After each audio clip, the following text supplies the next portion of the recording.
नाजरीन की खिदमत में अथर का पुरखुलूस आदाब। नाजरीन, आईने हिंद के तहत खुसूसी प्रोग्राम इंसाफ का दरवाज़ा लेकर हम हाजिर हैं और आज का मौजू है हुकूक़ निस्वा।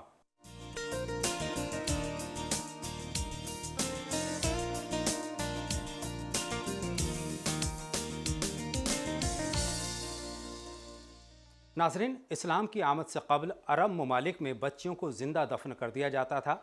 हमारे मुल्क में भी शौहर के साथ बीवी को सती प्रथा के तहत ज़िंदा जला दिया जाता था।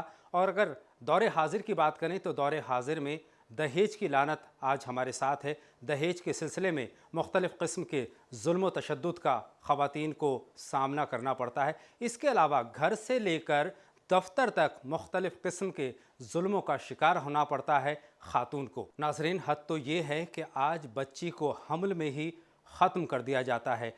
बच्चियों के साथ किस तरह का सलूक हो, किस तरह से उनकी पैदाइश से लेकर और उनकी बाकी ज़िंदगी तक उनके हुकूक़ की पामाली ना हो, इसका इंतज़ाम और साथ ही साथ उनको मुख्तलिफ़ किस्म के जुल्म व तशद्दुद से महफूज रखने के लिए हमारे क़ानून में काफ़ी कुछ किया गया है। किस तरह के इंतज़ाम हैं, किस तरह के क़वानीन हैं, किस तरह से उनको तहफ़्फ़ुज़ फ़राहम किया गया है ताकि वो खुशगवार ज़िंदगी बसर कर सकें। आइए देखते हैं। हमारे मुल्क में क़दामत परस्ती और अंधी अक़ीदत की वजह से ख़वातीन मुतस्सिबाना रवैये की शिकार रही हैं। माजी में उन पर तरह तरह के मज़ालिम होते रहे हैं, जैसे सती प्रथा के तहत शौहर के साथ जिंदा जल जाना या फिर जहेज के लालच में ससुराल वालों की ज़्यादतियाँ बर्दाश्त करना। ख़वातीन को इन मज़ालिम से बचाने और समाज में इन्हें बराबर का दर्जा देने के लिए कई कानून बनाए गए हैं और आईन के आर्टिकल 3/15 के तहत औरत की हिफाजत के लिए कानून बनाए जा सकते हैं। सती प्रथा जैसी क़दामत परस्त रवायत को सज़ा और जुर्म करार दिया गया। इंसदाद जहेज कानून 1961 लाकर जहेज के लालची लोगों पर शिकंजा कसा गया। ख़वातीन के घर में मारपीट पर तशद्दुद से निजात दिलाने के लिए इंसदाद घरेलू तशद्दुद कानून 2005 में बनाया गया। इस कानून में न सिर्फ ख़वातीन के साथ ज्यादती करने को जुर्म माना गया है, बल्कि शौहर के घर में रहने के हुकूक पर भी कानूनी मोहर लगाई गई है। इस कानून के बाद किसी भी खातून को शौहर के घर से बेघर नहीं किया जा सकता। घर से बाहर निकाले जाने या घर के अंदर तशद्दुद का शिकार होने पर वो इस कानून के तहत तहफ़्फ़ुज़ और इंसाफ पा सकती है। मज़ालिम से बचाने के अलावा ख़वातीन की इक़्तिसादी सूरत को बेहतर करने और उन्हें समाज में मर्दों के बराबर दर्जा देने के लिए भी कानूनी तरीक़े इख्तियार किए गए हैं। नौकरियों में ख़वातीन के लिए रिज़र्वेशन नाफिज किया गया और इसके साथ ही औरतों को इंतखाबात में बतौर कैंडिडेट शामिल करने के लिए भी आईने हिंद में चैप्टर 19A शामिल किया गया, जिसमें उन्हें ये इख्तियार दिया गया कि वो एक ख़ास गिरोह की रहनुमाई कर सकें। ससुराल और वालिदैन के इमलाक में ख़वातीन को कानूनी हक हासिल है। दफ्तर में खौफ और तशद्दुद से आज़ाद माहौल देने के लिए एक और नया कानून लाया जा चुका है। ख़वातीन की हिफाजत और उनको इंसाफ दिलाने के लिए कौमी ख़वातीन कमीशन के अलावा रियासती ख़वातीन कमीशन भी तश्कील दिए गए हैं। नाज़रीन, औरत सिन्फ़ नाजुक है, उसको ख़ास तवज्जो की ज़रूरत हुआ करती है और इसका इंतज़ाम हमारे क़ानून ने बख़ूबी किया है। ज़रूरत है कि इस क़ानून को हम जानें और जानें कि हुकूक़ निस्वा क्या हैं, यानी औरतों के हुकूक़ क्या हैं। बहुत सारी मालूमात अब तक हमने हासिल कर ली है, लेकिन बहुत सारे सवालात हैं जिनके जवाब अभी भी हमको चाहिए। आइए देखते हैं अपने सेगमेंट गुफ्तगू के तहत माहिर क़ानून नूर फिरदौसी साहिबा से अपने रिपोर्टर मुमताज़ आलम रिजवी की ये बातचीत।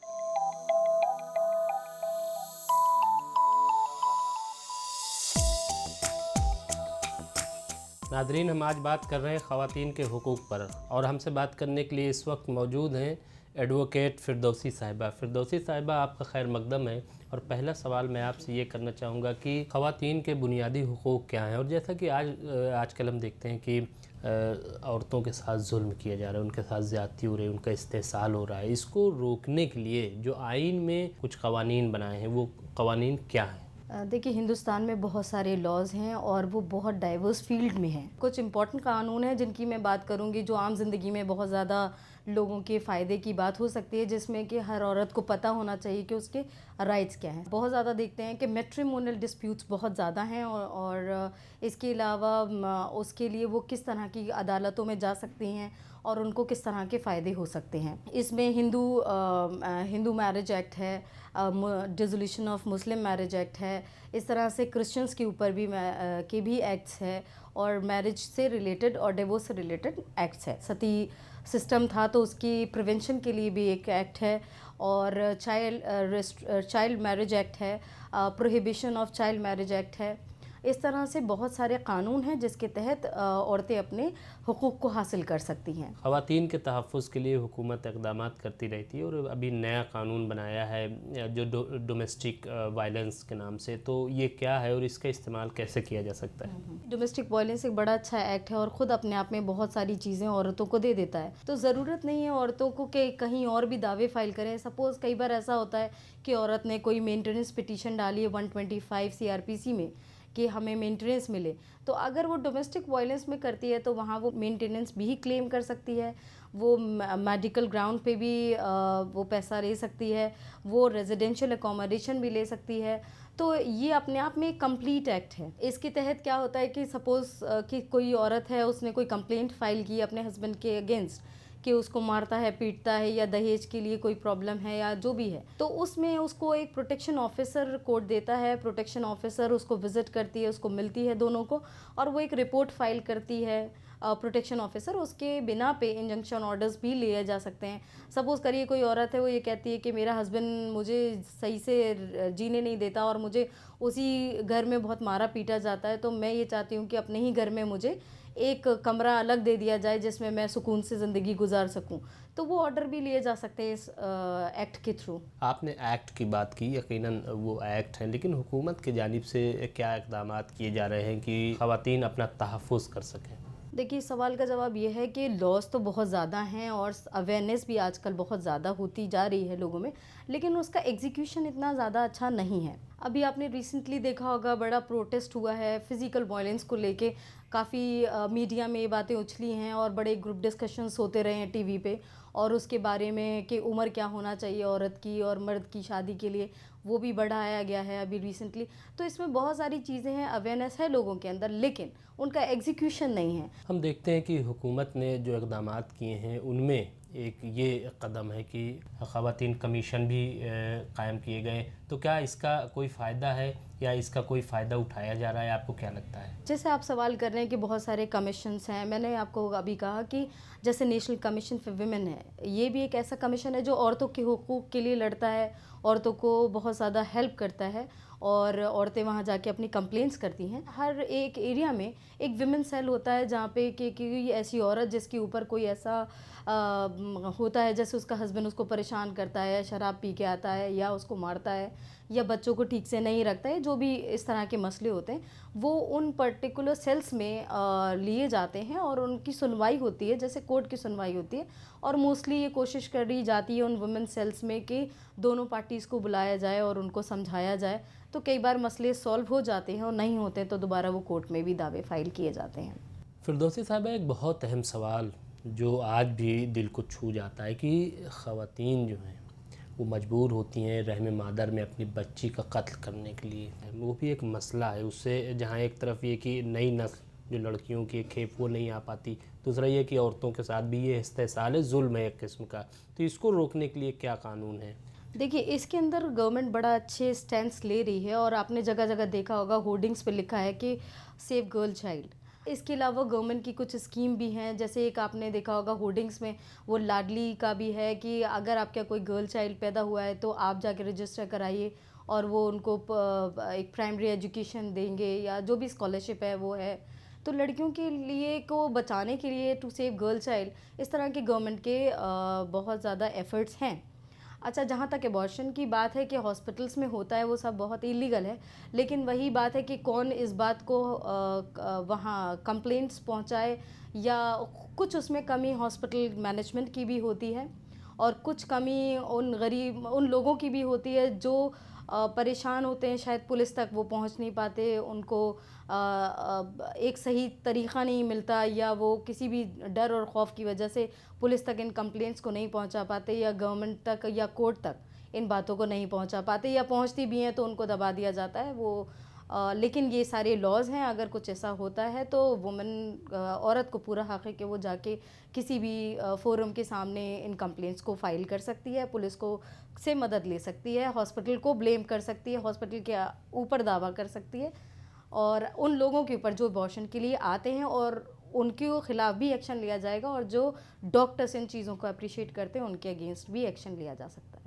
आज हम देखते हैं कि ख़वातीन रिज़र्वेशन पर काफ़ी बातें हो रही हैं, और ये इसलिए भी हो रही हैं कि पुलिस डिपार्टमेंट हो या दूसरे शोबे जो हैं वहाँ ज़्यादा से ज़्यादा औरतें आ सकें, क्योंकि औरतों की कमी हर जगह देखी जाती है। तो आप रिज़र्वेशन को किस हद तक ज़रूरी मानती हैं, और इसके लिए इसको हासिल करने के लिए क्या कानून है? बेसिकली जहाँ तक हम रिज़र्वेशन की बात करते हैं, हम खुद लॉयर हैं और हम खुद इस चीज़ को फेस करते हैं कि जो हमारे कोर्ट्स में भी देखिए, जहाँ तक औरतें हैं वो हर तरह के डिपार्टमेंट्स में, हर तरह के ऑफिसेस में काम कर रही हैं, लेकिन अभी भी कहीं ना कहीं ये बात आ जाती है कि उनके घरों से कई बार उनको नहीं निकलने दिया जाता। कई बार वो बड़ी अच्छी लड़कियां होती हैं, जैसे गोल्ड मेडलिस्ट हैं या किसी भी तरह का वो बहुत अच्छी पोजीशन होल्डर्स हैं, लेकिन कई बार घर वाले उनको नहीं निकलने देते, कई बार उनको जॉब करने नहीं देते, कई बार हस्बैंड नहीं चाहता कि उसकी वाइफ जॉब करे, और इस तरह के बहुत सारे कम्युनिटीज़ हैं जहाँ पे कि इसको बहुत ज़्यादा बढ़ावा नहीं दिया जाता।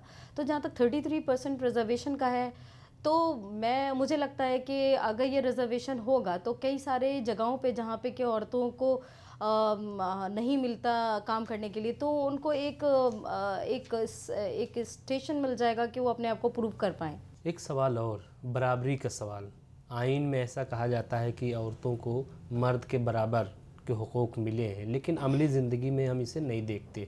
जहाँ तक बराबरी का सवाल है, लॉ ने बराबरी के हुकूक दिए। एक चीज़ बहुत इम्पॉर्टेंट जो मैंने मिस की वो ये है कि प्रॉपर्टी में जो बराबर का हिस्सा है वो 50% का हिस्सा हिंदू लॉ ने दिया है after amendment of 2005। I think 2005 में एक अमेंडमेंट आई जिसके अंदर प्रॉपर्टी में 50% क्लेम कर सकती है औरत, जो पहले नहीं था। अच्छा, मुस्लिम लॉ में जो इनहेरिटेंस है उसमें बीइंग अ मदर और सिस्टर और डॉटर, ये हक़ पहले से ही है, इस्लाम ने दिया हुआ है कि औरत अपना शेयर क्लेम कर सकती है प्रॉपर्टी में। तो ये एक तरह से कह सकते हैं आपके हुकूक तो हमारे पास हैं जो आप, लेकिन ये कि किसी भी आप ये कह लीजिए, सपोज़ करिए मैं ये कहती हूँ कि मैं अपने घर में अपने भाइयों से अपना हिस्सा मांगती हूँ प्रॉपर्टी में, लेकिन खुद घर से ही आपको लोग अप्रिशिएट नहीं करेंगे और आपके ऊपर उंगली उठाएंगे कि देखो कैसी बहन है कि अपने भाइयों से लड़ रही है प्रॉपर्टी के पीछे, या ये कैसी बेटी है कि अपने बाप से प्रॉपर्टी अपनी मांग रही है। तो वो एक है कि घर से ही हमें पहले से ही थोड़ा है कि औरत थोड़ा दब के रहे, थोड़ा अपनी चीज़ों, अपने हुकूक को जानने के बावजूद ना मांगे तो अच्छा है। फिरदौसी साहिबा, आखिरी सवाल मैं आपसे ये करूँगा कि अगर ख़वातीन को उनके क़ानून के लिए या जो उनको एक्ट में तहफ़्फ़ुज़ दिया गया है उनको बेदार करने के लिए किस तरीके से उनको अवेयर किया जा सकता है, किस तरीके से उनको बेदार किया जा सकता है, और NGOs की मदद किस हद तक ली जा सकती है? मैं भी ये बात बताने वाली थी कि NGOs इसमें बड़ी मदद कर सकती हैं, या जो हमारे यहाँ विमेन सेल हैं वो लोग बहुत अच्छा कर सकते हैं। और जैसे गांव देहात में पंचायत होती हैं या गांव के कुछ बुज़ुर्ग लोग होते हैं, तो वो समझाते हैं, वो अवेयरनेस करा सकते हैं। अच्छा, ये जो NGOs हैं ये भी उस लेवल तक भी काम कर रहे हैं। हमने बहुत बार देखा है कि स्कूल में जो टीचर्स होते हैं उनको इन्वॉल्व करते हैं लोग, जो इस तरह के ऑर्गेनाइजेशंस हैं या NGOs हैं, वो खुद अपने आप में इस तरह की कुछ टीम्स बनाती हैं जो गांव में देहात में इस चीज़ की तालीम दें औरतों को कि वो अपने हुकूक़ के बारे में जानें और उसको किस तरह इस्तेमाल कर सकती हैं। तो ये आप किन्हीं भी स्कूल्स की मदद से, एनजीओज़ की मदद से, पंचायत की मदद से, कमीशंस की मदद से, विमेन सेल्स की मदद से, गवर्नमेंट की एडवर्टीज़मेंट्स की मदद से, मीडिया जो बहुत अहम रोल अदा करता है, तो मीडिया के थ्रू जो एडवर्टीज़मेंट्स होते हैं उससे आप इन सब चीज़ों की अवेयरनेस करा सकते हैं औरतों के बीच में। जो हिंदुस्तान की औरतें हैं उससे बड़ा फ़ायदा हो सकता है और वो अपने हुकूक़ को जान सकती हैं और अवेयर हो सकती हैं और कोर्ट्स में जा सकती हैं, पुलिस स्टेशंस में जा सकती हैं, कंप्लेंट्स कर सकती हैं। फिरदौसी साहिबा, आपने जो सवालों के जवाबात दिए यकीनन वो बहुत काबिल तारीफ़ हैं और हमें पूरी उम्मीद है कि नाज़रीन को भी इसका फ़ायदा मिलेगा और उनके अंदर बेदारी आएगी, अवेयरनेस आएगी, वो जान सकेंगे कि उनके हुकूक़ क्या हैं और उनको हासिल करने के लिए हमारे आइन में कौन से क़वानीन हैं, कौन से कानून हैं और इसी तरीके से एनजीओज़ किस तरीके से उनकी मदद कर सकते हैं उनका भी अच्छा ज़िक्र किया गया है। हमें पूरी उम्मीद है कि नाज़रीन आप इसका फ़ायदा उठाएंगे। नाज़रीन, गुफ्तगू के तहत अभी आपने देखा कि माहिर क़ानून नूर फिरदौसी साहिबा से हमारे रिपोर्टर की बातचीत में कि किस तरह से ख़वातीन के हुकूक़ के तहफ़्फ़ुज़ की बात की गई है, चाहे वो दहेज की बात हो, चाहे वो ज़मीन जायदाद की बात हो, चाहे हमल में उसको ख़त्म कर दिए जाने की बात हो। कितने सख्त क़वानीन हैं, इससे आप सभी आगाह हुए और आपको पता लगा कि क़ानून क्या कहता है हुकूक़ निस्वां के सिलसिले में। नाज़रीन, आईन हिंद ने मुख्तलिफ़ क़वानीन बनाए हैं औरतों के हुकूक़ के तहफ़्फ़ुज़ के लिए, हुकूक़ निस्वां के लिए, जिसमें हमने बहुत सारे मौज़ूआत पर तो बातचीत की, मालूमात हासिल की, लेकिन अभी भी बहुत सारे सवालात बाकी हैं जिनके जवाब अब तक हम तक नहीं पहुँचे हैं और पहुँचना ज़रूर चाहिए। और न सिर्फ हमें उन सवालात के जवाब चाहिए बल्कि क़ानून की पढ़ाई कर रहे उन तमाम तालिबे इल्मों को भी चाहिए जिनको इस मौज़ू पर और मज़ीद मालूमात की दरकार है। तो आइए नाज़रीन, इन तमाम सवालात के जवाब देखते हैं अपने आने वाले सेगमेंट रूबरू के तहत, जिसमें जवाब देंगे माहिर क़ानून।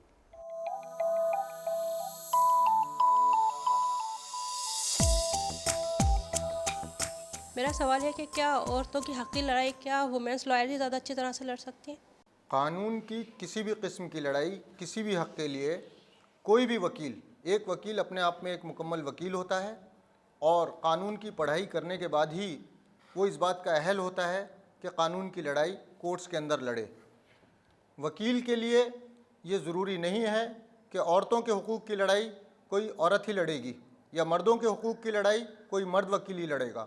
वकील सब के लिए है और कोई भी वकील जिसे अपने सब्जेक्ट के ऊपर गिरफ्त है, जो अपने केस के बारे में जानता है, बहुत ठीक और बहुत अच्छे अंदाज में अपने केस को कोर्ट्स में लड़ सकता है। ज़रूरी नहीं है कि एक विमेन राइट्स के लिए सिर्फ एक विमेन लॉयर की ज़रूरत है, लेकिन मैं ये भी ज़रूर कहूँगी क्योंकि आजकल लड़कियाँ ज़्यादा उसमें आ रही हैं, वकालत में आ रही हैं, तो ज़रूरी है विमेन लॉयर्स के लिए ज़रूरी है कि वो विमेन के केसेस लड़ें और आगे बढ़ के लड़ें और अपनी जो उनकी शिद्दत से लड़ें उसको कि हाँ विमेन को क्या प्रॉब्लम थी वो उससे ज़्यादा कोई नहीं समझ सकता। हमारा नाम खदीजा शेख है and I am a human rights activist. मैं अभी जो क्वेश्चन आप लोगों से पूछने जा रही हूँ मे बी हो सकता हो इस हमारी जो आज का टॉक है उससे बिल्कुल अलग हो, but this question is very dear to me and I have I had a very long discussion on this topic. मुझे क्वेश्चन पूछना है कि that why जो मुस्लिम लॉ है उसको हम कॉन्ट्रैक्ट लॉ, मैरिज लॉ जो है उसको कॉन्ट्रैक्ट क्यों बोलते हैं? Because according to my knowledge of this contract law, contract is something जो जब हम कुछ चीज़ खरीदते हैं तो उसके बदले में हम पैसे देते हैं, खरीदना या बेचना is called contract. But sir, I don't understand this concept that why Muslim marriage law is called contract. So, दो लोगों में किसी भी बात पर सहमति हो जाए वो कॉन्ट्रैक्ट हो जाता है ना, किसी भी बात पर। इसमें ख़रीद फ़रोख्त नहीं, किसी भी चीज़ के लिए एक आदमी प्रपोज करता है, दूसरा उसको एक्सेप्ट करता है, ये एक कॉन्ट्रैक्ट हो जाता है। मुस्लिम लॉ में भी मुस्लिम लॉ में है निकाह और शादी कॉन्ट्रैक्ट है, इसके अलावा और सिविल का भी यही प्रोविज़न है लॉज का। ऐसा है कि मुस्लिम लॉ में ये एक बहुत बड़ी एक मिथ है कि ये कॉन्ट्रैक्ट है, क्योंकि जस्टिस महमूद ने अब्दुल कादिर वर्सेस सलीमा में कहा था कि ये सिविल कॉन्ट्रैक्ट है। ऐसा नहीं है, marriage is not purely a contract, वो कॉन्ट्रैक्ट और सेक्रेमेंट दोनों हैं। नहीं, कॉन्ट्रैक्ट भी उस चीज़ के लिए है, इसको हम वैसे ही डिस्कस कर सकते प्रोसीजर हैं है कॉन्ट्रैक्ट का कि दो नहीं लोग है। तैयार हुए ज़िंदगी भर साथ रहने के लिए, दो लोग तैयार हुए, इमोशंस भी हैं उसमें शामिल, उसमें अफेक्शन भी है, उसमें लव भी है, सारी चीज़ें, और वो सारी चीज़ों के लोग जो है एक तैयार हुए, सहमति हुए, उसका एक कॉन्ट्रैक्ट है साथ रहने की। इसका मतलब नहीं कॉन्ट्रैक्ट है, आमतौर पे ऐसा बताया जाता है कि जैसे कॉन्ट्रैक्ट ये मतलब ये है कि बहुत छोटा, जैसे कि एक बहुत फरोई सी चीज़ है, फरोई नहीं, उसमें इमोशंस के लिए तैयार होते हैं, उसमें लव है, पूरा ज़िंदगी का साथ रहना, वो भी उसके लिए एक सहमत हो जाना, एग्री हो जाना, वही एक एग्रीमेंट और कॉन्ट्रैक्ट है। उसमें एक रिलीजियस एस्पेक्ट होता है, एक सोशल एस्पेक्ट होता है, लीगल एस्पेक्ट। लीगल एस्पेक्ट अगर आप कहेंगे तो वो कॉन्ट्रैक्ट है, लेकिन उसमें एक सोशल एस्पेक्ट भी है। इस्लाम में कहा गया है कि आदमी को चेस्ट रहने के लिए शादी ज़रूरी है, सुन्नत मुअक्कदा। और फिर हुज़ूर सल्लल्लाहु अलैहि वसल्लम ने कहा है कि अब मेरी सुन्नत है मैरिज, तो सुन्नत को अगर कहा गया है मैरिज को, तो मैरिज कॉन्ट्रैक्ट कैसे हो सकती है? फिर प्रोसीजर उसका कॉन्ट्रैक्ट है, मगर उसका जो स्पिरिट है वो सेक्रामेंट है। ये कह सकते हैं ये तमाम सारी चीज़ें, लव, इमोशन, पूरा स्पिरिचुअल एस्पेक्ट, उसका पूरी ज़िंदगी, समाज, माशरे का पूरा जो है वो जो पैदा जो हुआ है वो एक कॉन्ट्रैक्ट से पैदा हुआ है। तो नाजरीन, रूबरू के तहत अभी आपने देखा कि किस तरह से माहिर क़ानून जवाब दे रहे थे उन सवालात के जो तालिब इल्म कर रहे थे, यानी क़ानून के तालिब इल्म उनसे सवाल कर रहे थे, और मौजू था हुकूक़ निस्वा, यानी औरतों के क्या हक़ हैं, उनके सिलसिले में क्या कानून हैं, और उन कानून का तहफ़्फ़ुज़ किस तरह से किया जाना चाहिए। नाज़रीन, वक्त बदल रहा है, हालात बदल रहे हैं। पहले जो औरत जुल्म ज़्यादती की शिकार हुआ करती थी, आज अपने हक़ को बखूबी जानती है, और किस तरह से कौन से कानून के तहत उसको वो हक़ मिल सकता है, ये भी वो बखूबी जानती है। और इन तमाम सारी चीज़ों की मालूमात हमने हासिल की अपने आज के शुमारे में, जिसमें हमने बात की हुकूक़ निस्वा की। इंसाफ का दरवाज़ा के आइंदा शुमारे के साथ आपसे फिर होगी मुलाकात। तब तक के लिए अथर को दें इजाज़त।